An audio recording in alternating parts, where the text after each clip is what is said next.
오늘 아침 문득 이런 생각이 들었습니다.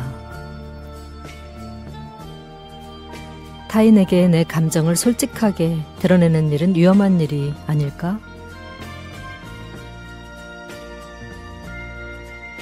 우리가 살아가며 겪는 수많은 감정과 선택들, 그 모든 건 어쩌면 어느 정도의 위험을 감수하는 용기로부터 시작되는 것이 아닐까 하는 생각 말입니다.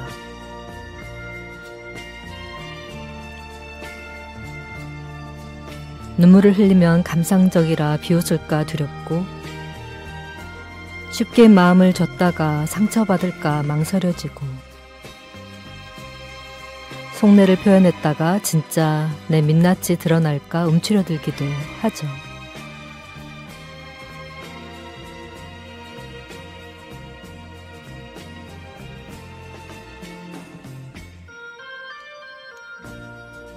사랑은 이별의 위험을, 희망은 절망의 가능성을, 시도는 실패의 그림자를 동반합니다.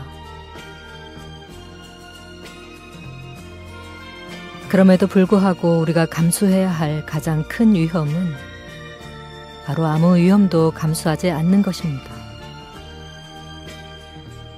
아무것도 하지 않으면 아무 일도 일어나지 않으니까요. 지금 당장 작은 위험부터 감수하는 용기가 필요하겠네요.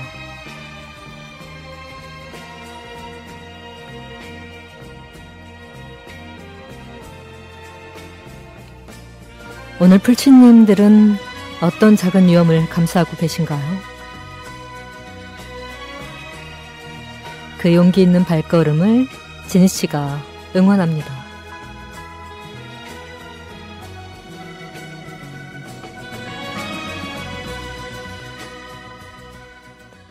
수잔 잭슨, 에버그린.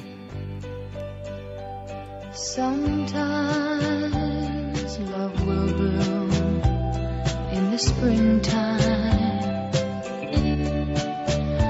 then like flowers in summer it will grow,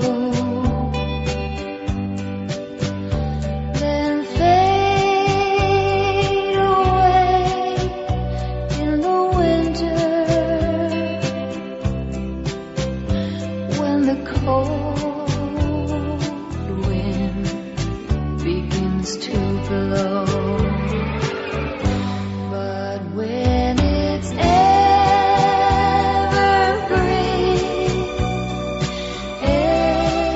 evergreen, it will last through the summer and winter too.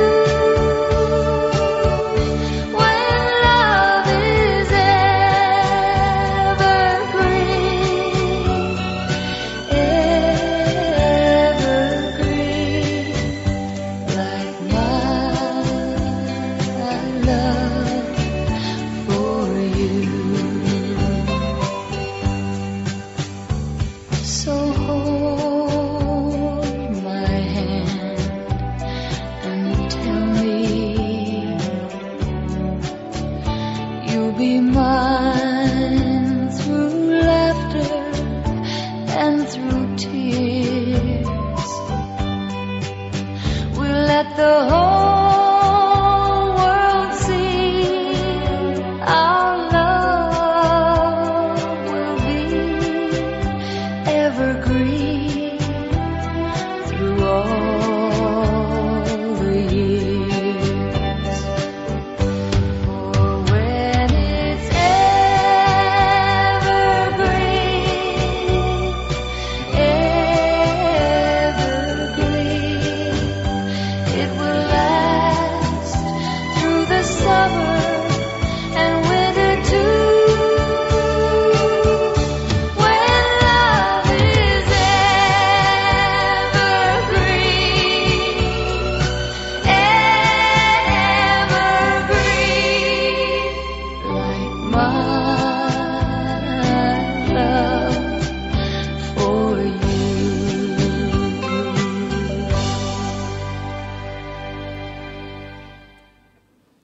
안녕하세요, 불치님들. 절호의 마음을 어루만지는 시간, 친절한 지니 씨의 힐링아트 도슨트 DJ 정진희입니다. 오늘 첫 곡으로는 봄 분위기 물씬 풍기는 이 여름에, 더운 여름에 봄 분위기 물씬 풍기는 수잔 잭슨의 에버그린으로 시작했습니다. 정말 이제 8월 첫 주니까요. 오늘이 8월 6일이니까 성수기잖아요. 요즘 휴가 피크. 근데 요즘 예전하고 다르게 너무나 그 더위가 길다 보니까 이제 성수기, 비성수기 이런 개념이 조금 다시 또 조정이 돼야 될 것 같아요. 9월도 성수기가 될 수 있어요. 요즘 같은 이런 날씨를 생각한다면. 어쨌든 그렇습니다. 너무 덥다고 차가운 거 너무 많이 드시고 또 죄송해요. 에어컨 바람 너무 많이 쐬고 하시면 건강 해치니까 이럴 때일수록 이열치열 아시죠? 사람 온도에 맞는 음식이나 물 같은 걸 드셔주는 게 건강에 가장 좋다고 합니다. 체온에 맞는 음식과 물을 섭취해서 건강 잘 관리하시기 바랍니다. 이 더운 여름을 건강하게 나시기 바라요. 오늘 힐링아트 도슨트는 48번째 문학편이고요.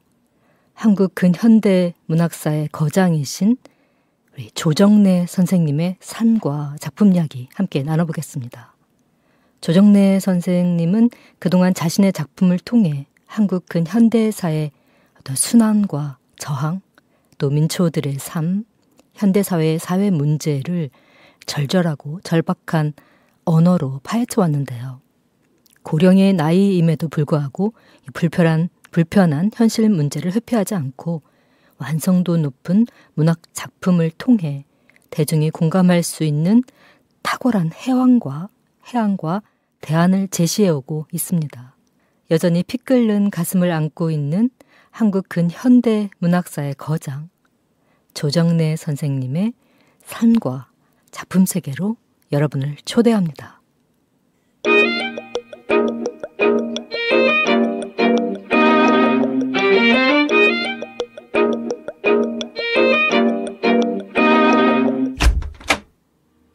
친절한 지니 씨의 힐링 아트 도슨트. 여러분은 지금 친절한 지니 씨의 힐링 아트 도슨트, 오늘은 48번째 문학편이고요. 한국 근현대 문학사의 거장이신 태백산맥의 작가이죠. 조정래 선생님의 삶과 작품 세계를 들여다보겠습니다. 자, 먼저 조정래 선생님은 1943년 전라남도 승주군 서남사라는 절이 사찰이 있습니다. 개인적으로 지니 씨가 정말 좋아하는 사찰이기도 한데 서남사에서 승려이신 아버지 조종현과 어머니 박성순 여사 사이에서 사남 사녀 중 넷째로 출생합니다. 광주 서중학교와 서울 보성고등학교를 거쳐 동국대학교 국어국문학과를 졸업했는데요. 당시 일제시대였고 또 불교 한국화 정책에 따라서 승려들도 결혼을 할 수 있는 그런 정책 같은 것이 장려가 됐었는데 이 서남사는 현대에도 요즘에도 대처승 제도를 인정하는 이른바 태고종의 종찰이기도 하죠. 아버지 조종현은 서남사 부주지 출신의 승려로 본명은 조용재이고요. 이 종현은 본명이며 호는 철운인데 해방 후 절 사유지를 이 소작인들에게 무상 분배하자고 주장했다가 사형당할 뻔한 적이 있었다고 합니다. 부친에 대한 이미지와 일화는 훗날 그의 소설인 태백산맥의 법일 스님으로 구현되죠. 이 일로 인해 결국 조종현은 환속해서 고등학교 국어교사 및 시조 시인으로 활동하다가 1989년에 타계합니다. 만해 한용운과 함께 불교 청년회에 가담해 활동했고 또 불교 학생 사상 기관지인 회광의 주관을 맡기도 했었다고 하네요. 또한 1929년에는 조선일보의 동요를, 또 1930년에는 동아일보의 시조를 발표하면서 이 시조 창작 활동에도 힘을 쏟았다고 전해집니다. 이제 조정래 선생님의 문장력과 긁은력은 아마도 이 아버님의 DNA를 이어받은 것 같아요. 그렇죠? 어릴 적 선생은 아버지를 따라다니며 아버지가 흥얼거리던 시조를 따라 읊었다고 하는데 네, 그때부터 조금씩 이 시에 대한 매력을 접하게 되었다고 합니다. 그거 보세요. 네. 아버님의 DNA를 물려받은 거 맞잖아요. 그죠? 네, 피는 못 속입니다. 학교에서 이제 시조에 대해 배울 때에는 이미 어려서부터 아버님을 통해서 많이 익히 들어왔고 본인이 많이 따라 했기 때문에 너무나 이제 익숙한 거예요. 그 시조 수업이. 그래서 이미 다 아는 내용이어서 좀 김 빠졌다고는 할까요? 네. 그러니까 그런 거죠. 우리 이런 게 그러니까 선행학습의 폐해라고 할 수 있는데 우리 중학교 들어가기 전에 초등학교 6학년 때 중학교 거 1학년 거 미리 선행학습하고 또 고등학교 들어가기 전에 중3 때 고1 거 또 선행학습 들어가잖아요. 이렇게 선행학습을 하다 보면 이제 뭐 모든 아이들이 다 충실히 선행을 이행하는 건 아니지만 이제 딱 그 학년에 들어가서는 김이 빠지는 거예요. 이미 다 아는 거니까 배웠으니까 하기 싫은 거지. 그래서 뭐 자꾸 딴짓하고 네, 졸고 네, 수업 시간에 뭐 막 도시락 같은 거 까먹고 네, 이건 제 얘기예요. 옛날 학창 시절에 저 수업 시간에 도시락 같은 거 많이 까먹었어요. 네, 다들 그런 추억 있잖아요. 네, 저희 라떼가 아니고 저희 때 많이 그랬어요. 네. 그때는 이제 야간 자율학습을 할 때였는데 우리 보통 야자라고 하잖아요. 근데 도시락을 2개를 싸오죠. 점심시간에 정상적으로 하나를 먹고 이제 야간 자율학습 시작하기 전에 5교시, 6교시 끝나고 나서 이제 그 도시락 하나를 더 먹어야 되는데 일단 이제 아침을 굶고 오니까 네. 1교시나 2교시 끝나고 나면 그 쉬는 시간에 네, 도시락을 까먹습니다. 그럼 이제 이렇게 냄새 같은 게 막 배고 하잖아요, 교실에. 그럼 이제 선생님한테 혼나죠. 자꾸 이제 착출을 하려고 하시는데 한둘이어야 말이죠. 뭐 거의 저희 그 여학교의 전통이라고 할까요? 네. 그 정도로 도시락을 1, 2교시에 미리 네, 점심시간에 먹을 도시락을 미리 먹어 해치우는 네, 그런 전통이죠. 네. 그런 것들이 여학교에는 네, 여고에는 많이 존재했었답니다. 요즘도 그런지 모르겠어요. 근데 요즘은 급식을 먹잖아요. 급식 먹으니까 그럴 일은 없겠다. 그렇죠? 따로 도시락을 싸가지 않는 한은. 어쨌든 그런 이제 선행학습을 하는 아이들은 네, 그래서 그렇게 이제 딴짓을 할 수가 있는데 이제 선생님이 그런 거죠. 네. 이미 다 시조에 대해서 너무나 잘 알기 때문에 수업 시간에 배울 게 없는 거예요. 네. 아무튼 네, 이 선행학습 이 얘기하다가 또 네, 여고 시절 이제 이야기까지 또 삼천포 빠졌죠. 청년 시절에는 또한 아버지에 의해서 강제로 스님이 될 뻔한 적도 있었다고 합니다. 아이고, 네. 아니 가업을 이을 뻔했네요. 1948년 순천에서 여순 사건을 겪고 1950년 충남 논산에서 한국전쟁을 맞이하는데 이는 작가 유년 시절의 기억을 지배하면서 선생의 작가 정신에도 큰 영향을 미치게 됩니다. 한국전쟁 당시 작은아버지들이 살고 있는 이 벌교, 순천 옆에 벌교라는 곳이 있는데요. 벌교로 이사를 하게 되는데 당시에 그 생생한 기억들이 훗날 태백산맥을 써내려가는데 밑거름이 되었을 것이라는 추측을 또 해보게 되네요. 1970년 누명 그리고 선생님의 기행이라는 글로 현대문학의 추천을 통해 등단을 한 후 왜곡된 민족사에서 개인이 처한 한계에 이르기까지 다양한 영역을 아우르며 소설을 집필해 왔고요. 작가 정신의 승리라 불릴 만큼 전 생애를 문학에 바쳐왔고 한국 문학뿐 아니라 세계 문학에서도 유래를 찾아보기 힘든 아주 뛰어난 작품 활동을 펼쳐오셨습니다.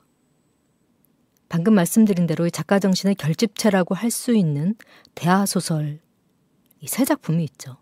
태백산맥, 아리랑, 한강 요 세 작품인데 요 작품들은 20세기 한국 현대사의 3부작으로 1,500만 부를 돌파하는 한국 출판사상 초유의 대기록을 수립한 바가 있습니다.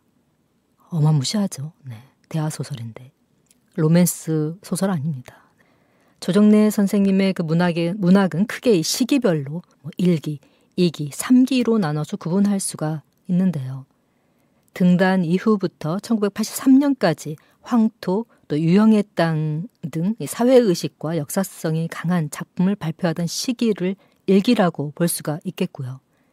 이어 한국 근현대사를 다룬 기념비적 작품이라고 할 수 있는 대하소설 3부작 태백산맥과 아리랑, 한강 등을 집필한 1983년부터 2002년까지 그 시기를 2기라고 볼 수가 있겠고요.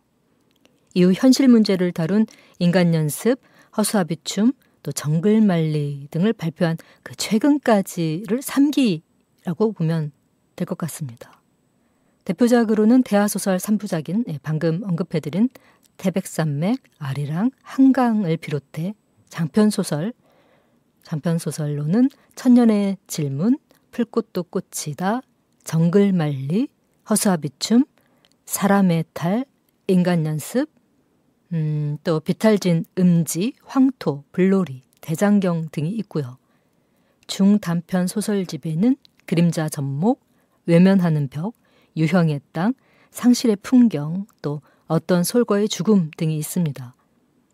또한 산문집으로는 누구나 홀로 선 나무, 황홀한 글과목, 조정래의 시선, 조정래의 사진여행 길과 함께 문학인생 50년을 담은 홀로 쓰고 함께 살다를 출간했으며 고등학생인 손자와 함께 집필한 할아버지와 손자의 대화, 그리고 청소년을 위한 유인전인 신채호, 안중근, 한용운, 김구, 박태준, 포항제철 설립자인 그 박태준님 맞습니다. 세종대왕, 이순신 등을 출간했습니다. 조정래 선생은 이처럼 50여 년간 대한민국을 대표하는 작가로 활동해 오면서 왜곡된 민족사를 바로잡는 다양한 시도들을 작품을 통해 보여주었고요. 민중의 고단한 삶을 형상화하는 작품들을 창작한 작가로 평가받고 있습니다. 이어지는 2부와 3부에서는 20세기 한국 현대사의 3부작으로 일컬어지는 조정래 선생의 작가 정신의 결집체, 대하소설, 태백산맥, 아리랑, 한강을 도슨트 해드리겠습니다. 음악 듣고 와서 이야기 이어갈게요. 네임브러쉬, 바람이 머문 아침, 영화 내일을 향해 사라의 OST 중 레인드롭스 킬링 온 마이 헤드 두 곡 듣고 오겠습니다.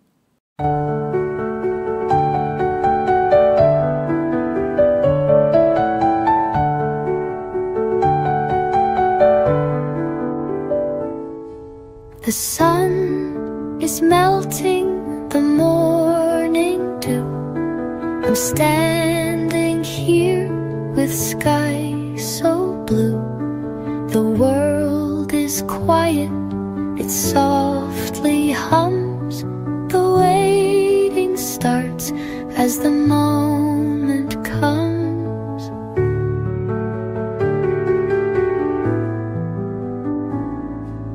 Golden rays on the pavement dance. Time just lingers in a kind romance. The clock ticks slow, but I don't care. There's magic waiting in the air. The bus will come, I'll ride the breeze through painted streets and shady trees. For now I stay in this cocoon, a sacred space between the tunes.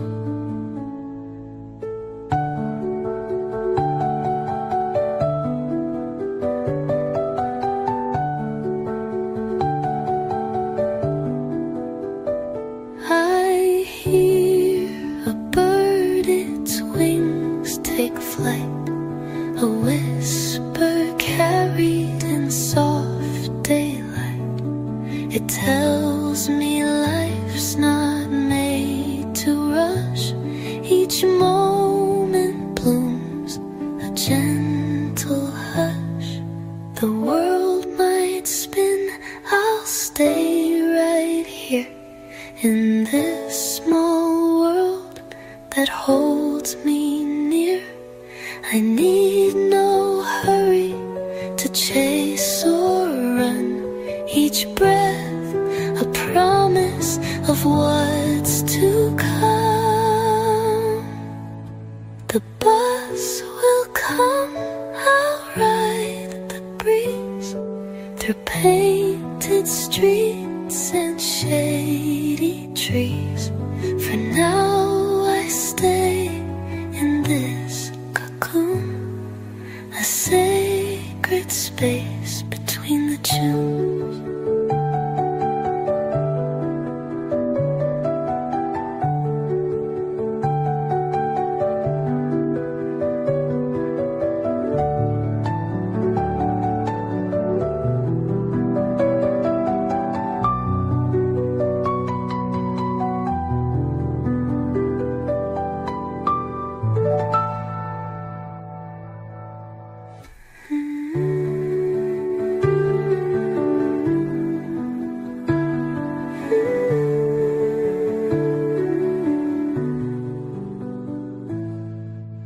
The world might spin, I'll stay right here in this small world that holds me near. I need no hurry to chase or run. Each breath a promise of what's to come.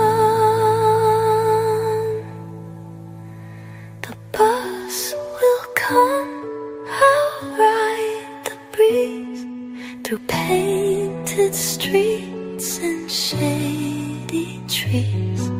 For now I stay in this cocoon, a sacred space between the breeze.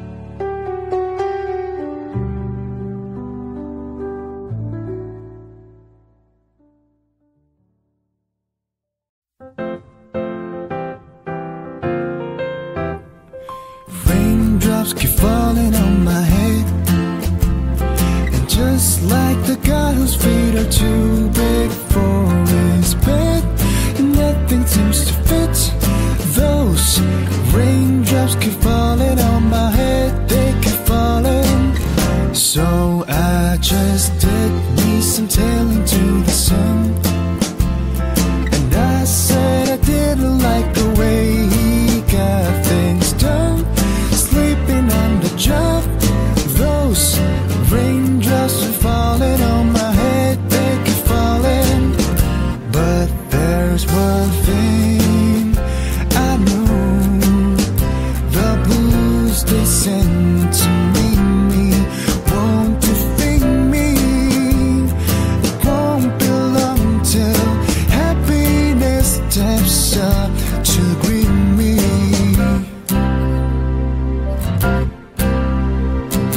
Raindrops keep falling on my head, but that doesn't mean my eyes will soon be turning red.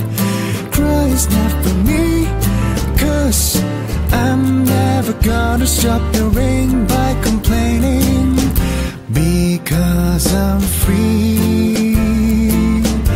Nothing's worrying me.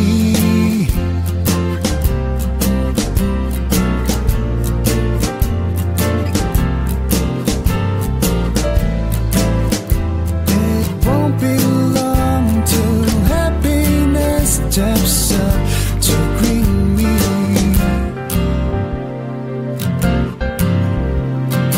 Raindrops keep falling on my head, but that doesn't mean my eyes will soon be turning red. Cry is not for me, 'cause I'm never gonna stop the rain by complaining, because I'm free.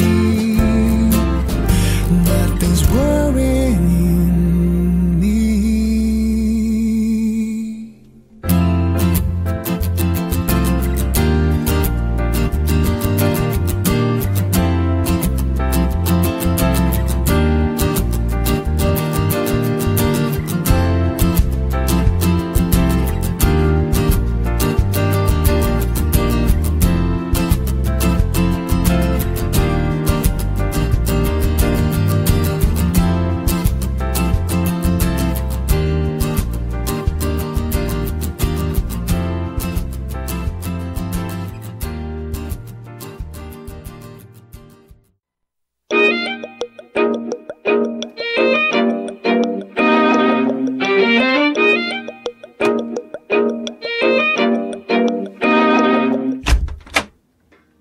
친절한 지니 씨의 힐링 아트 도슨트.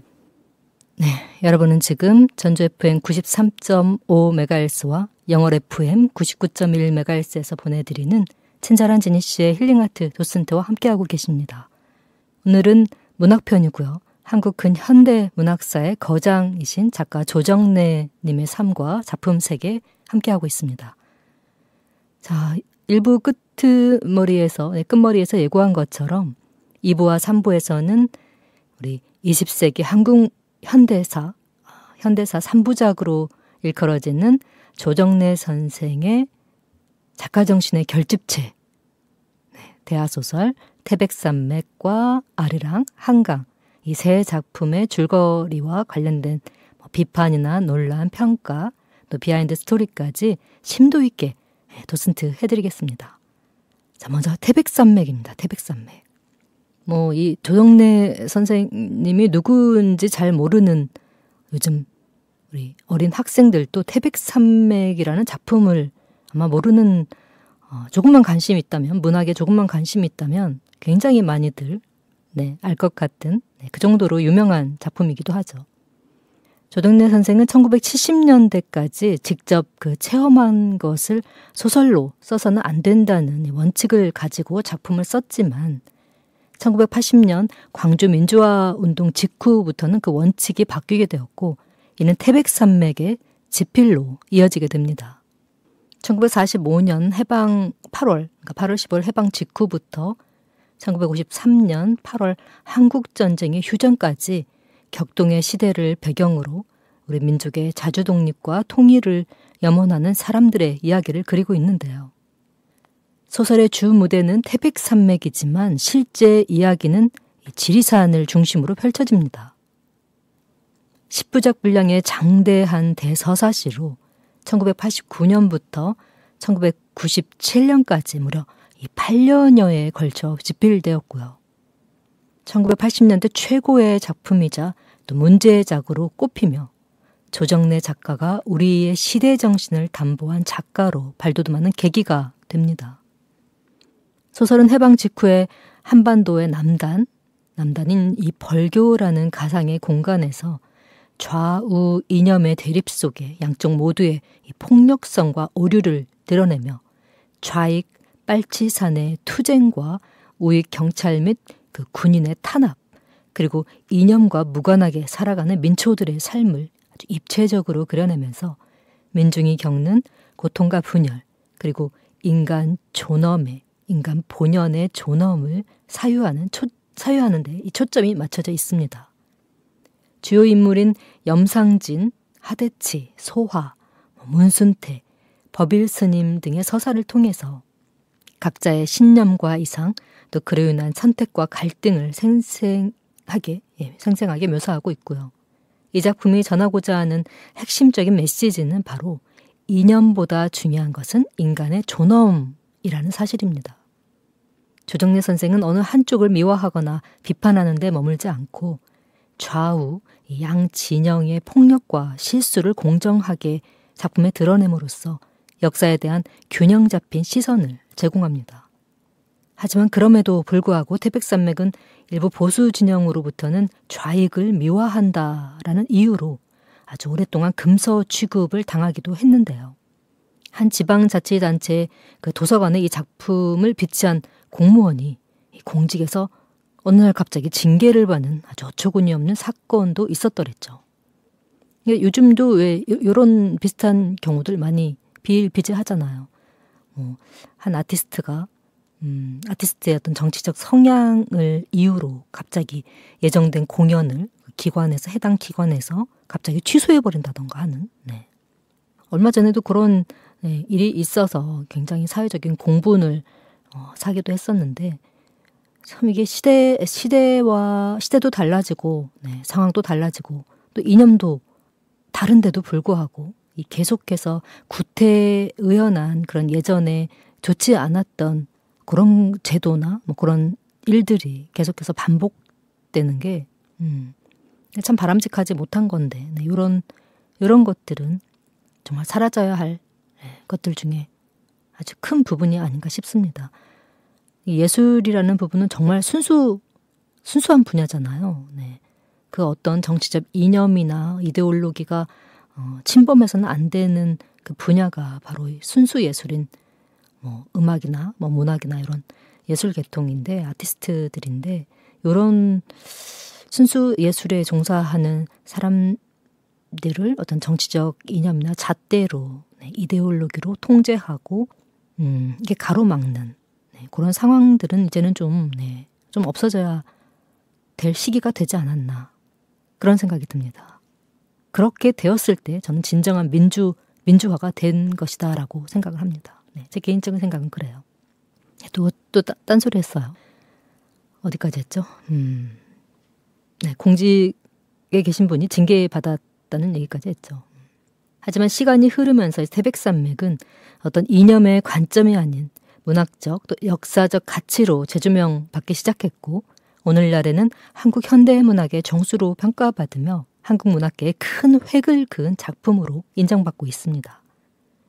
조정래 선생은 이 소설을 쓰기 위해 벌교와 지리산 자락의 그 상간오지를 빨치산 유적지, 상간오지와 빨치산 유적지 등을 수도 없이 답사를 했고 또 구술 인터뷰와 생존자의 증언까지 수년간에 걸쳐 그 자료들을 수집하고 조사했다고 전해지는데요.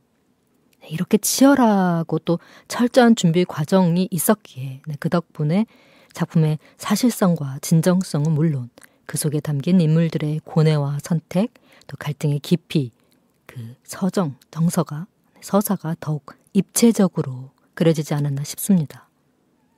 태백산맥 같은 경우는 영화로 또 제작이 돼서 굉장히 흥행과 작품성과 대중성, 흥행성 모두 다 성공한 그런 사례가 있기도 하죠. 아주 오래 전에 나왔던 것 같은데 안성기 님이 남자 주인공 역을 맡았고 아마 아닌가요? 맞나요? 지금 제가 살짝 남부군하고 태백산맥하고 헷갈리는데 네, 오래된 기억이라 가물가물합니다.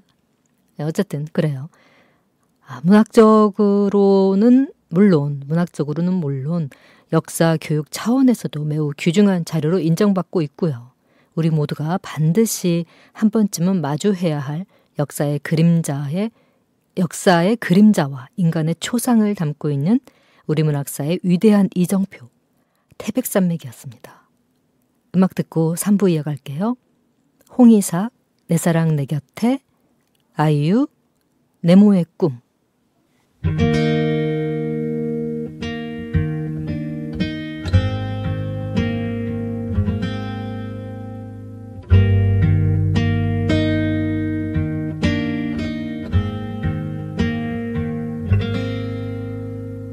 나의 모든 사랑이 떠나가는 날이 당신의 그 웃음 뒤에서 함께 하는데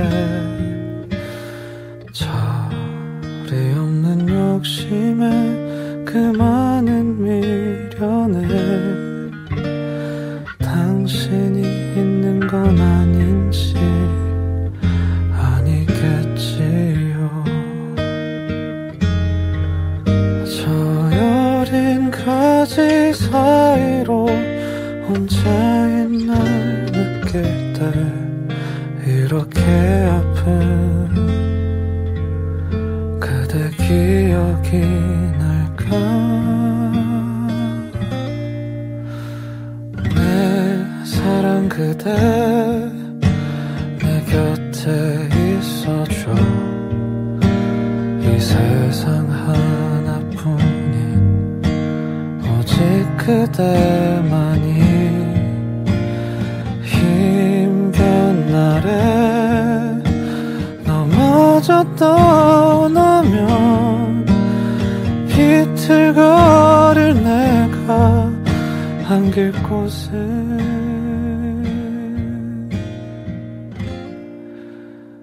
어디에.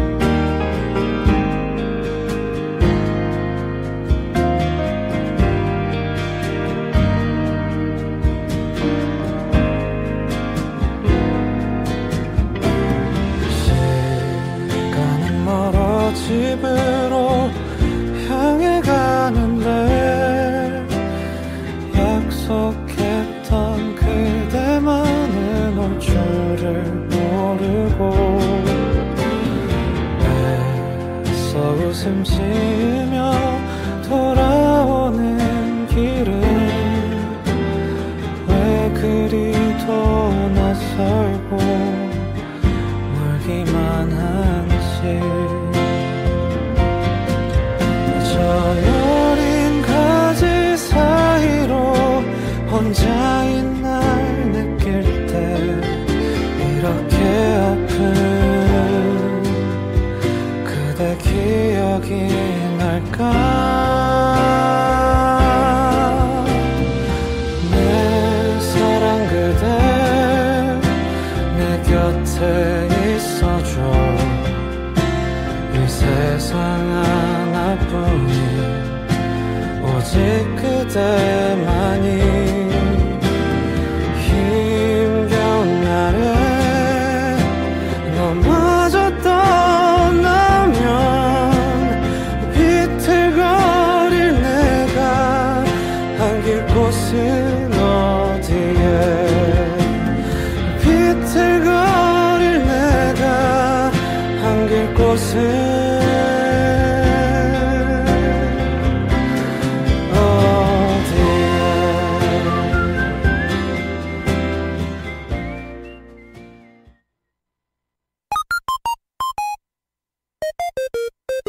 네모난 침대에서 일어나 눈을 떠보면 네모난 창문으로 보이는 똑같은 풍경. 네모난 문을 열고 네모난 테이블에 앉아 네모난 스마트폰 본 뒤 네모난 책가방에 네모난 책들을 넣고 네모난 버스를 타고 네모난 건물 지나 네모난 학교에 들어서면 또 네모난 교실. 네모난 칠판과 책상들 네모난 오디오 네모난 컴퓨터 TV 네모난 달력에 그려진 똑같은 하루를 회식도 못한 채로 그냥 숨만 쉬고 있는 걸. 주위 둘러보면 모두 네모난 것들 뿐인데 우린 언제나 듣지 잘난 어른의 멋진 이 말. 세상은 둥글게 살아야 해. 지구본을 보면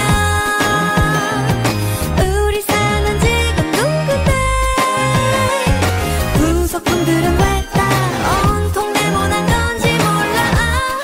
어쩌면 그건 네모의 꿈일지 몰라.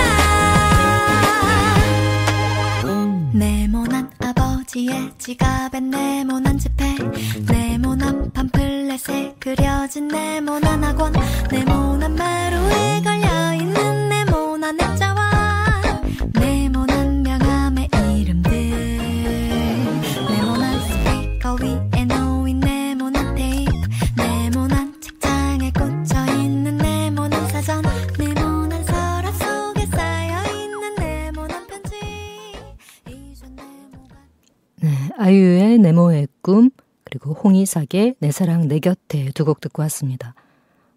아이유님의 네모의 꿈은 끝까지 시간 관계상 들려드리지 못해서 죄송하다는 말씀 전해드릴게요. 죄송해요. 네. 3부 이야기 이어갈게요. 좀 빨리 진행을 해야겠어요. 3부에서는 대하소설 3부작의 나머지 두 작품인 아리랑과 한강을 다루어 보겠습니다. 자, 먼저 아리랑입니다. 아리랑. 아리랑은 1995년에 출간된 조정래 선생의 두 번째 대하소설로 그 일제 식민 통치 36년 동안의 수탈과 고난, 그 속에서 저항하며 살아낸 민중의 삶을 중심으로 구성되어 있습니다. 태백산맥이 남한 현대사의 민중적 고통을 다뤘다면 아리랑은 그 뿌리라고 할 수 있는 즉 식민시대, 일제 식민시대의 착취와 폭력의 실체를 정면으로 응시한 작품이라고 할 수 있는데요. 손수익, 문대강, 유정옥, 강세영 등 수많은 인물들이 등장하는데 이들은 모두 독립운동가, 친일파, 지주, 농민, 노동자 등 다양한 신분과 계급을 대표하면서 그 시대의 군상과 현실을 생생하게 보여주죠. 이 소설을 통해 우리는 역사는 단순한 과거가 아닌 현재와 미래를 결정짓는 기억의 씨앗임을 깨닫게 됩니다. 한반도뿐 아니라 만주, 사할린, 하와이 등지로까지 배경을 넓혀 한민족의 디아스포라적 삶을 그려내며 민족의 순환과 또 끈질긴 항일 투쟁을 통해 제국주의의 폭압 속에서도 꺾이지 않았던 우리 민족의 불굴의 정신을 보여준 대하소설 아리랑이었습니다. 다음 작품은 한강입니다. 마지막 작품이죠. 한강은 2002년에 완간된 한국전쟁 이후의 산업화 시기를 다룬 소설로 제3공화국 시대를 배경으로 합니다. 전후 폐허에서부터 고도 성장을 이룬 산업화 과정에서 그 과정에서 희생되고 또 소외된 이들의 삶을 치열하게 조명하고 있는 작품인데요. 태백산맥에서 미처 다루지 못했던 그 구상의 일부를 활용하여 경제발전이라는 명목하에 희생된 사람들의 이야기, 그리고 그 속에서 피어난 인간의 욕망과 좌절을 생생하게 그려내고 있습니다. 조정래 작가는 이 작품을 통해 이 물질 망능주의가 팽배했던 시대의 어두운 단면을 드러내고 인간다운 삶의 가치에 대해 질문하죠.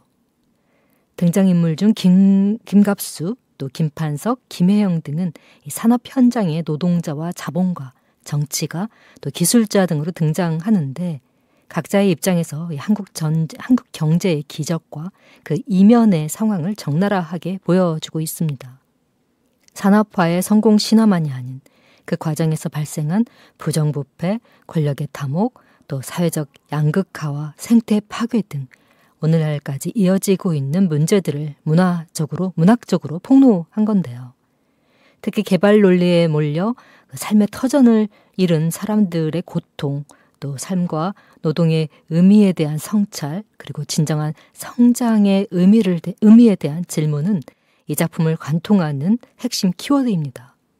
인간과 자연, 자본과 노동, 또 권력과 정의 사이에서 첨예한 갈등 속에서 진실하고 정의로운 삶이란 무엇인가를 묻는 작품으로 태백산맥과 아리랑의 대미를 장식하며 조정래 문학에 방점을 찍는 대작 한강이었습니다.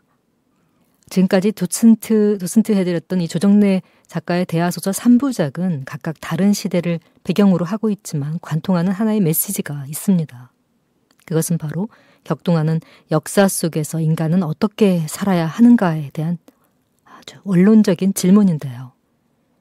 조정래 작가는 격동의 시대를 살다가 한 사람들의 삶을 통해 우리가 어떻게 과거를 기억하고 현재를 살아가며 미래를 만들어가야 하는지에 대한 깊은 통찰과 더 나은 미래의 방향성을 제시하고 있습니다. 하지만 작가의 작품들은 출간 이후 끊임없는 논쟁과 비판에도 직면해야 했는데요. 그러나 이러한 논쟁은 그의 작품들이 가진 힘, 즉 우리 사회에 던지는 메시지의 어떤 묵직함을 방증하는 것이기도 합니다. 한국 근현대사의 중요한 순간들을 배경으로 인간의 삶과 역사의 의미를 탐구한 작가 조정래 선생과 그의 기념비적인 작품들이었습니다. 여기서 잠깐 그 비하인드, 알려지지 않은 그 이야기들을 잠깐 좀 살펴보면요. 사후에 이 조정래 선생님은 자신의 사후에 자손들이 자신의 작품으로 자손만대 먹고 살 거라면서 뭐 그렇지 않겠습니까? 뭐 이건 당연히 예상할 수 있는 건데, 네.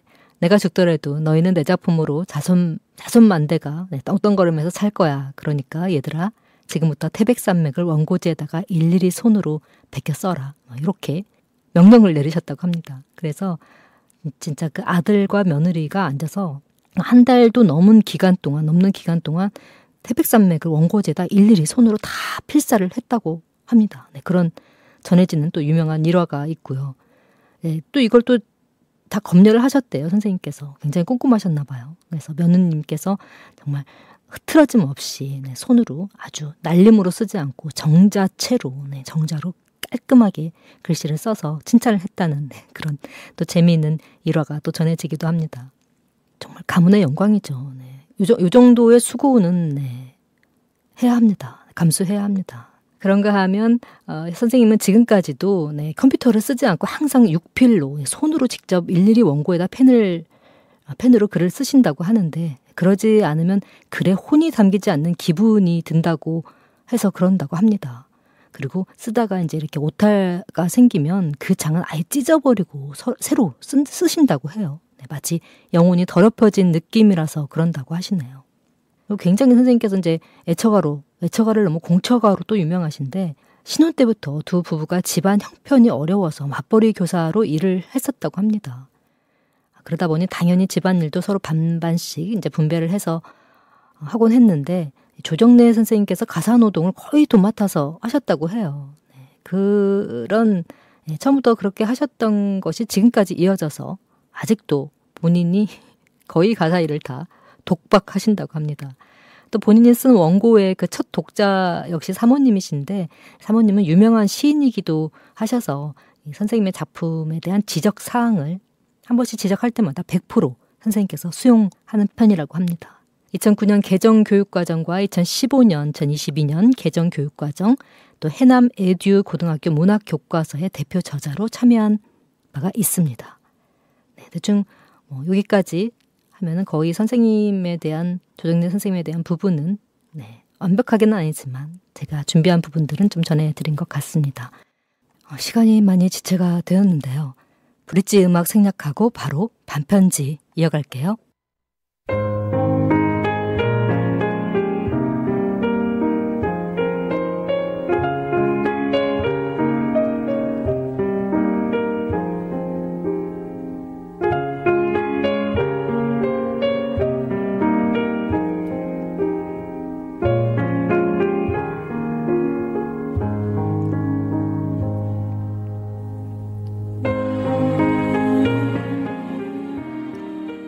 무조건적인 사랑은 우리의 내면을 깊이 들여다보게 한다. 그것은 상대방에 대한 조건 없는 애정이 아니라 우리 자신과의 화해로부터 출발한다.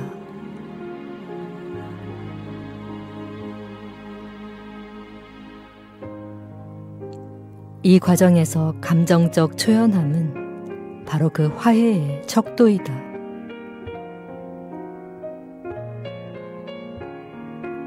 우리가 상대를 조건 없이 사랑한다고 느낄 때 그것은 그 사람이 변화하거나 무엇을 하든 관계없이 우리 안에서 이미 완전함을 찾았다는 신뢰에서 비롯된다.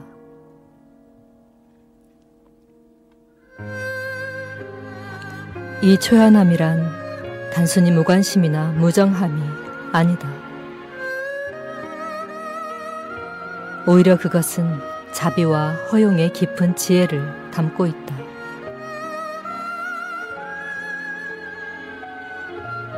타인의 행동에 흔들리지 않고 그 사람의 본질적인 아름다움과 고유한 과정을 존중하는 것, 그것이 바로 초연함이다.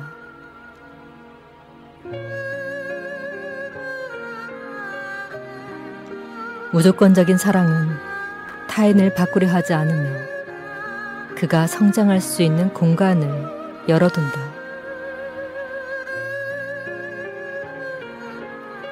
사랑은 우리가 기대하는 대로 완벽하게 형성되지 않는다. 사람은 각자의 여정을 걸으며 그 여정에서 나타나는 갈등, 실수, 성장의 고통을 겪게 된다.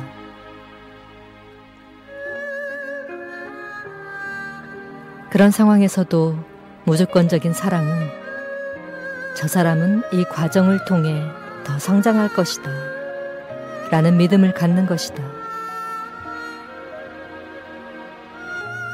그것이 바로 영혼의 성장을 지원하는 방식이다.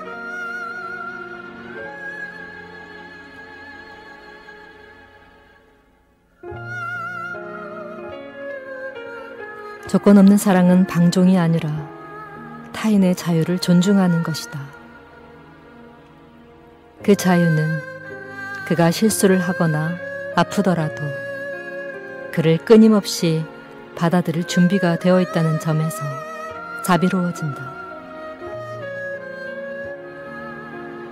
사랑이란 그 사람이 어떤 모습일 때도 내가 그 사람을 떠나지 않겠다는 약속이기도 하다.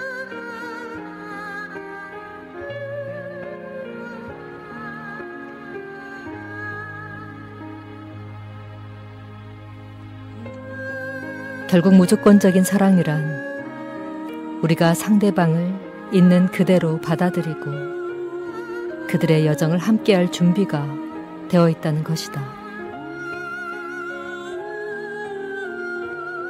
이 과정에서 우리는 나 자신을 돌아보며 사랑의 진정한 의미를 배우게 된다.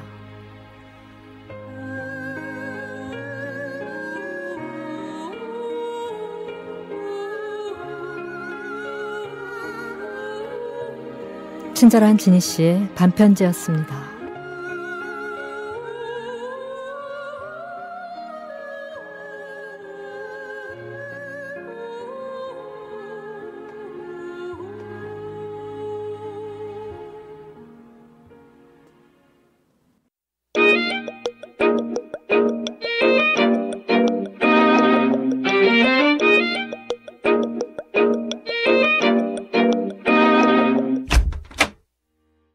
친절한 지니 씨의 힐링 아트 도슨트.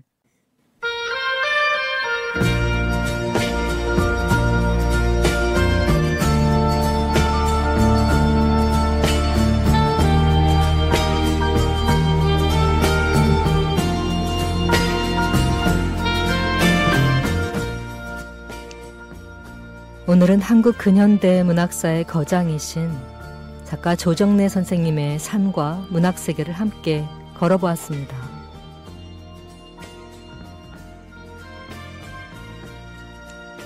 어릴 적 아버지의 시조낭송을 따라 읊던 한 소년이 한 세기의 민족 서사를 짊어지고 문학으로 고단한 민중의 삶을 증언해온 여정은 개인의 창작의 기록을 넘어 한 나라의 역사와 혼을 담은 거대한 숨결처럼 느껴집니다.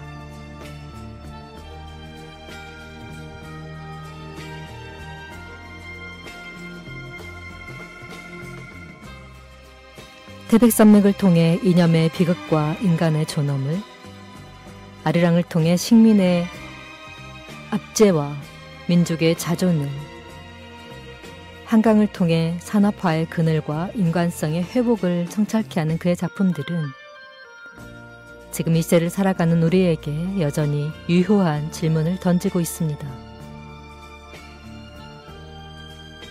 역사를 기억하는 방식, 고통을 언어로 옮기는 방식, 그리고 인간을 향한 사랑과 믿음의 방식까지 조정래 선생님의 문학은 바로 그 방식의 결정체가 아닌가 싶네요.